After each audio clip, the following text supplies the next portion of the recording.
Back to Impact Rising TEW 2016. We are getting into the first Impact after lockdown. Sting opens the show in his office and he says, "Tonight is going to be a great night because not only is the TV title on the line as it is every single week here on Impact Wrestling, but the X Division title is also on the line as Zack Sabre Jr. will take on Davey Richards in the opening match tonight. Plus, in tonight's main event, the Bullet Club team of Kenny Omega, Cody, and the Guerrillas of Destiny will face the team of Alberto El Patron, Kurt Angle, and Roppongi Vice. But now it's showtime, or however Sting says it. All right, in a 69 match, not the best match, not the worst match. Zack Sabre Jr. defeats Davey Richards with a submission. He makes defense number 3 of his Impact X Division Championship. There was no negatives besides announcing quality being knocked down for low experience. And then after the match, Davey Richards attacks Zack Sabre Jr. and beats him up. He's angry. He thought this was his shot to get going, get some momentum, get the championship. Just so frustrated. So frustrated he is. Anyway, talking about frustration, Lashley's backstage yelling, looking for Batista. And Aaron Rex says some smart comment to him, and he just beats the hell out of Aaron Rex. All right. Matt and Nick Jackson in the ring, and Matt says, "At Lockdown, we represented the Bullet Club and the Elite, the Elite, and won the Impact World Tag Team Championships." And then Nick says, "Add that to the Ring of Honor Tag Team titles, and we are the most decorated team on planet Earth." And then Matt Jackson follows that up by saying, "But tonight we feel generous, so we would like to offer an open challenge to any team in the back to try and take these tag titles from us." And Nick says, hold on. Before anyone comes out, there's one exception, and that exception is Roppongi Vice." And then Matt says, "It's not because we don't want to fight them. It's because they've already invoked their contractual rematch at the next pay-per-view." And then the Bromans come out and accept. And then the Bromans lose. And about subpar wrestling, Young Bucks defeated Bromans when Matt Jackson defeated Rob Indy Taker.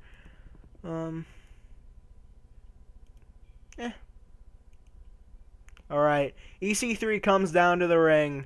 He says, "At Lockdown, we witnessed the in-ring debut of Batista.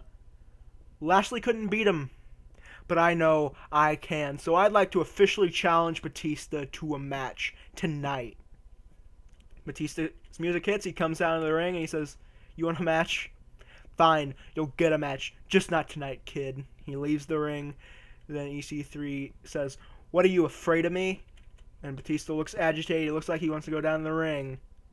He takes a deep breath and then just continues walking to the back. And EC3 says in finality, "There you have it. The big pussycat won't fight me tonight.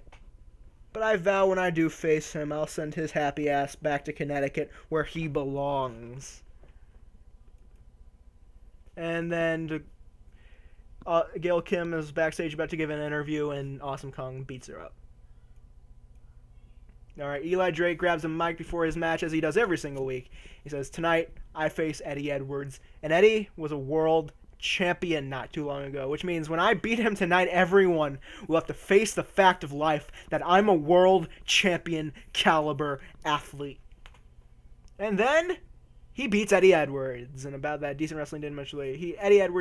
Eli Drake defeated Eddie Edwards and makes defense number 5 of his Impact Television title. Rey Mysterio shown arriving backstage, much to the surprise of everyone, including the announcers.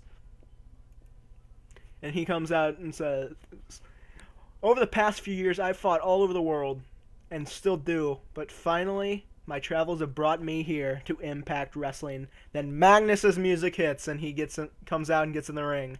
And he says, "Rey, I'm sorry, but now that I've made my return, nobody's going to care about your little debut." So here says, "Magnus, you want the spotlight so bad, don't you?" And Magnus says, "I don't want it. The spotlight is drawn to me." And then Mysterio continues, "That's why you had to wait to make your return till someone bigger came out here, right? I mean, if EC3 didn't challenge Batista earlier, I bet you would have done. That would have been your first play. Now he says, "How about next week we have a match to see who is truly the bigger star?" And Mysterio says, "You're on," to end the segment, and that sets up Rey Mysterio versus Magnus for Impact next week.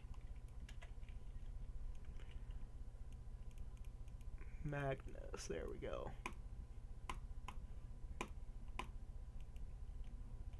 And the Bullet Club team not that great of a match and a decent match. Kenny Omega. Bullet Club defeated those 4 guys when Kenny Omega defeated Alberto El Patron.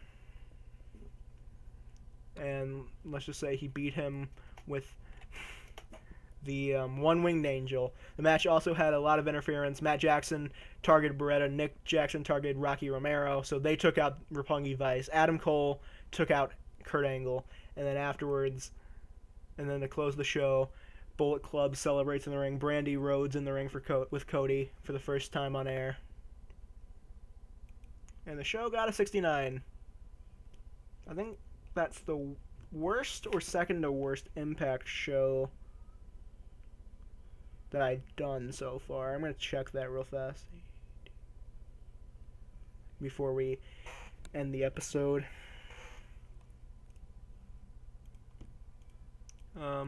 Okay, I don't care about sniping a referee. Where was I gonna go? Show history, Impact. That is the second. Okay, the first Impact I did when it was TNA Impact did worse. But either way, that's the second to worst show I've done.